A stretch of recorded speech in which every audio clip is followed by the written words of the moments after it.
하나님 말씀 말라기 4장 1절에서 6절입니다. 1절 한번 보도록 하겠습니다. 제가 읽겠습니다. 만군의 여호와가 이르노라. 보라, 용광로 불같은 날이 이르리니 교만한 자와 악을 행하는 자는 다 지푸라기 같을 것이라. 그 이르는 날에 그들을 살라 그 뿌리와 가지를 남기지 아니할 것이로되. 자, 이제 말라기서 마지막 내용입니다. 4월 마지막 날 말씀입니다. 자, 하나님께서 메시아의 재림으로 말미암는 이제 최후 심판에 대해서 언급하심으로 마지막 말라기의 예언을 말씀하고 있는데요. 예수 그리스도의 재림은 교만한 자, 악을 행하는 자를 용광로 불과 같은 날이 되게 하셔서 이제 그들을 여러분 용광로 앞에 지푸라기를 넣는다고 하면 어떻게 되겠습니까? 지푸라기 가지 뿌리 할 것 없이 완전히 사라지지 않겠습니까? 이와 같은 심판의 날이 예수 그리스도의 재림의 날이 될 것이다. 이렇게 예언하는 것으로 시작하고 있습니다. 교만한 자가 있습니다. 악을 행하는 자가 있습니다. 그러나 그날이 되면 정말 눈을 씻고 찾아보아도 볼 수 없도록 완전한 심판이 이루어질 것이다. 이렇게 성경은 끊임없이 약속하고 있습니다. 악인에 대한 심판도 이루어지지만요, 2절 보면 또 하나님께서 이렇게 약속하고 있습니다. 2절 보겠습니다. 내 이름을 경외하는 너희에게는 공의로운 해가 떠올라서 치료하는 광선을 비추리니 너희가 나가서 외양간에서 나온 송아지같이 뛰리라. 자, 그런데 여기 이제 의인에 대해서 한마디로 요약하고 있습니다. 한번 따라하겠습니다. 내 이름을 경외하는 너희. 의인이 누구냐? 하나님 경외하는 자입니다. 하나님 경외하는 것에서부터 의인과 악인을 나누는 것이지, 사실 의인이라는 것이 행위로 나누어지는 것이 아닙니다. 물론 의인이 되어질 때 동반되어지는 행위가 있습니다. 그러나 그 행위가 의인과 악인을 나누는 결정적인 부분이 아닙니다. 왜냐고 하면 의인이라고 해서 악을 행하지 않는 것이 아니기 때문입니다. 의인이라고 해서 율법을 범하지 않는 것이 아니기 때문입니다. 사실 의인과 악인을 나누는 기준은 여러 번 말씀드리지만, 내가 죄인인 줄 아는 죄인과 내가 죄인인 줄 모르는 죄인, 이것이 의인과 악인을 나누는 것인데요. 내가 어떻게 죄인인 줄 아느냐? 하나님의 말씀 앞에 서고 그 말씀 앞에서 경외함으로 떠는 사람, 이것이 의인입니다. 어쨌든 저와 여러분들 하나님 앞에 설 때까지 하나님의 말씀 앞에서 떨고 경외하는 자들 되기를 주의 이름으로 축원드립니다. 이런 자들에게는 공의로운 해가 떠올라서, 공의는 계속 제가 말씀드리지만 말씀으로 바꾸면은 성경에서의 뜻을 가장 근접하게 이해할 수 있습니다. 말씀이 태양처럼 떠오른다, 이렇게 이야기하고 있습니다. 말씀이 없어서 사실 이 말씀을 깨닫고 말씀을 먹고 말씀으로 말미암아 꿈꾸고 말씀으로 말미암아 치유되지 못하는 것이 아니라, 말씀을 경외하지 않기 때문에 말씀의 역할을 할 수 없는 것입니다. 그러나 말씀을 경외하는 자에게는 이 말씀은 태양처럼 떠오르는데요. 어떤 일을 하시느냐? 치료하는 광선을 비추게 될 것이다, 이렇게 말씀하고 있습니다. 치료하는 광선과 같은 태양처럼 떠오르게 될 것이다, 이렇게 말씀하고 있고요. 이 빛이 비치면 어떻게 되느냐? 외양간에서 나온 송아지같이 기뻐서 뛰게 될 것이다, 이렇게 약속하고 있습니다. 여러분, 외양간에 이렇게 갇혀있던 송아지를 들판에 풀어주면 얼마나 신이 나서 뛰겠습니까? 아기 송아지는요, 이게 말인지 소인지 모를 정도로 막 활발할 텐데 아침에 외양간에서 풀어주면은 얼마나 신나게 뛰겠습니까? 이런 모습으로 하나님 앞에서 기뻐하게 될 것이다. 이렇게 말씀하고 있습니다. 이것은 예수 그리스도로 말미암아 또 회복과 또 보상이 있을 것에 대해서 말씀하고 있는 것입니다. 그 결과 3절 한번 보겠습니다. 또 너희가 악인을 밟을 것이니 그들이 내가 정한 날에 너희 발바닥 밑에 재와 같으리라. 만군의 여호와의 말이니라. 자, 이렇게 풀려난 송아지가 이렇게 그 땅을 밟고 달릴 때 얼마나 신나게 달리겠습니까? 그런데 그 송아지가 밟는 발 밑에 재처럼 밟히는 이 부분을 클로즈업해서 하나님께서 보여주시면서 이 송아지 발바닥에 이렇게 재와 같은 먼지와 같은 존재가 악인이 될 것이다. 이렇게 주님은 말씀하고 있습니다. 하나님의 심판이 일어나는 날 의인과 악인은 확연하게 차이가 나게 될 것이고요. 주님과 함께 나아가는 하나님의 의인은 원수를 발로 밟아 이기게 될 것이라고 성경이 말씀하고 있는 부분입니다. 세상만 바라보는 사람에게는요, 하나님 말씀대로 사는 것이 어리석어 보이고요. 그러니까 어느새 하나님을 원망하는 말이 입에서 나올 수밖에 없습니다. 그러나 최후의 심판이 있을 것이고요. 보상과 보복이 있을 것입니다.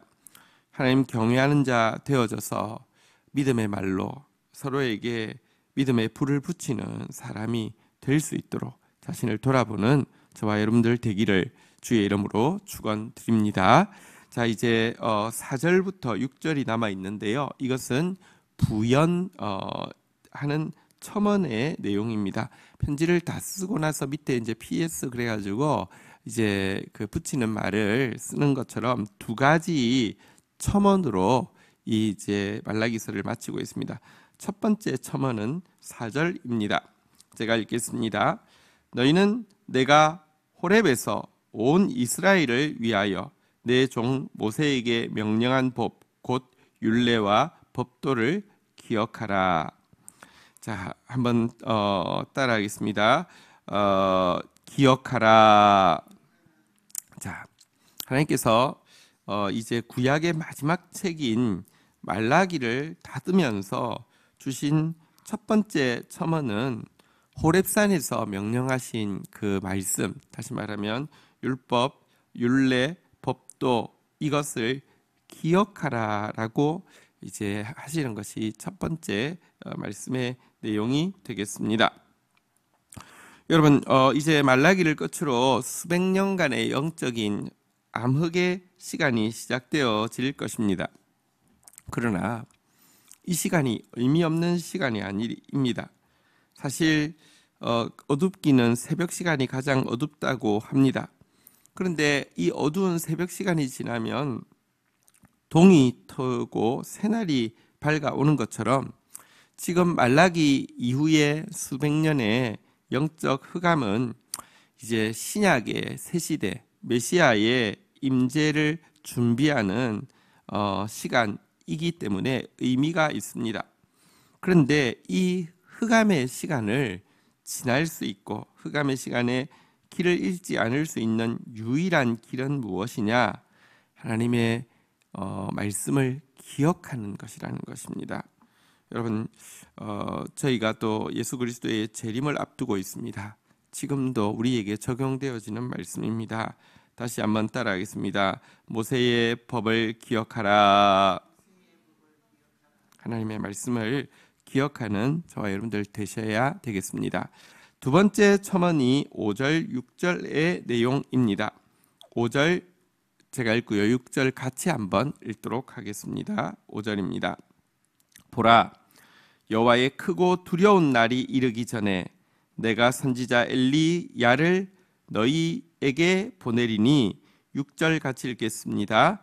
그가 아버지의 마음을 자녀에게로 돌이키게 하고 자녀들의 마음을 그들의 아버지께로 돌이키게 하리라. 돌이키지 아니하면 두렵건대 내가 와서 저주로 그 땅을 칠까 하노라 하시니라. 자, 두 번째는 이 메시아의 임재 전에 선지자 엘리야를 먼저 보내시겠다는 예언입니다. 이 예언은 그 세례 요한에 대한 예언으로 예수님께서 명백히 설명해 주셨는데요. 예수님 메시아가 임하실 것이지만 그 전에 예비 사역을 할 엘리야, 그 세례 요한이 필요한 것에 대해서 말씀합니다. 예비 사역을 하는 세례 요한의 역할이 무엇입니까? 아버지의 마음을 자녀에게로 돌이키게 하고 자녀의 마음을 아버지께로 돌이키게 하는 일을 할 것이라는 것입니다. 자, 여기 메시아가 오시지만 먼저 하나님이 자녀를 긍휼히 여기시고 또 자녀가 그 하나님 앞에서 정말 회개하는 마음으로 돌이키지 않으면 이 사역의 열매가 풍성한 열매가 맺힐 수 없음을 아시고 미리 예비 사역을 위해서 엘리야를 보내시겠다 이렇게 말씀하고 있는데요. 이처럼 아버지의 마음을 자녀에 돌이키는 방법 혹은 자녀의 마음을 아버지께로 돌아가게 하는 방법은 세례 요한이 행했던 회개의 세례임을 우리가 기억할 수 있습니다. 회개만이 하나님께로 돌아가게 만들고요. 회개만이 하나님이 우리를 불쌍히 여기게 만드시는 것을 보게 됩니다. 자, 그러나 여러분 이 사역을 통하여서 돌이키지 아니하면 하나님께서 저주로 그 땅을 이스라엘 땅을 칠까 하노라 이렇게 말씀하셨는데 참으로 안타깝게도 이스라엘은 이 세례 요한의 예비 사역에도 불구하고 결국은 하나님 앞에 회개하지 않았고요. 말씀의 기준 앞에서 자기를 뜯어 고치는 것이 아니라 말씀을 메시아를 뜯어 고치려 하다가 또 그 땅에서 쫓겨나는 심판을 받게 되었음을 기억해야 할 것입니다. 그런데 어쨌든 구약을 마치면서 첨언한 이 두 개의 첨언의 내용은 구약의 요약이라고 할 수 있습니다. 첫 번째는 하나님의 말씀을 기억하라라는 것입니다. 두 번째는 메시아를 받아들일 준비를 하라는 것입니다. 모세와 엘리야는 구약을 요약하는 것입니다. 왜냐하고 하면 율법과 선지자를 대표하기 때문입니다. 이 구약의 요약이 무엇이냐? 하나는 주의 말씀 기억하고 지키라는 것이지만 사실 구약은 말씀을 온전히 기억할 수도 온전히 지킬 수도 없는 시대입니다. 말씀을 기억하려고 지키려고 몸부림치면 기억하게 되는 것은 내가 죄인이구나 하는 사실을 기억하게 되는 것입니다. 그래서 구약 시대에 율법대로 제사를 드리면 드릴수록 죄가 기억나게 할 것이다. 이렇게 성경이 말씀하고 있지 않습니까? 그런데 죄가 심히 죄되어야지만 메시아 앞에서 정말로 사모할 수 있고 회개할 수 있고요. 또 메시아 앞에서 정말로 사모하고 회개하는 사람만이 진짜 예수 그리스도의 이 속죄 사역이 얼마나 보배로운지, 예수 그리스도의 속죄 사역을 통하여서 구원이 이루어졌음이 얼마나 감격스러운지를 기억하게 될 것입니다. 구약의 마지막 두 요약은 말씀을 준수하고 그 결과 자기가 죄인인 줄 알아서 진정한 구원자이신 메시아를 사모하고 기다리라. 이것이 구약의 요약입니다. 성경의 요약이기도 합니다. 오늘도 우리 말씀 앞에서 몸부림치면서 말씀 준수하다가 우리 안에 들어와 계신 예수 그리스도로 말미암아 또 말씀을 이루어내는 감격도 맛보고요. 그러나 궁극적으로는 예수 그리스도의 재림을 통하여서 우리가 용서받고 재림을 통하여서 그가 약속하신 말씀이 하나도 땅에 떨어지지 않고 그대로 이루어지는 것 외에는 우리에게 소망이 없습니다. 그런 저와 여러분들 되기를 주의 이름으로 축원드립니다. 주신 말씀 붙잡고 우리 주님 앞에 나아가 기도하는 시간 가지도록 하겠습니다. 예수 그리스도를 보내주셔서 감사하고 또 예수 그리스도로 말미암는 재림의 또 그 날을 소망하게 해주셔서 감사합니다. 용광로 불과 같은 날로서 모든 악을 행하는 자를 용광로 앞에 지푸라기처럼 뿌리 가지째 사라지게 하실 주님, 저희들로 하나님 경외하게 하여 주셔서 하나님 말씀 깨닫게 하여 주시고 말씀 앞에 또 회개하게 하여 주시고 말씀으로 말미암아 또 치유받게 하여 주시고 말씀 때문에 또 기뻐하는 삶 되어지게 하여 주셔서 악으로 가득한 세상 가운데 세상에 편승하는 자 되거나 세상을 감당치 못하는 자가 아니라 세상이 감당치 못할 세상을 짓밟고 진리로 일어서는 하나님의 사람들 되어질 수 있도록 은혜를 베풀어 주옵소서.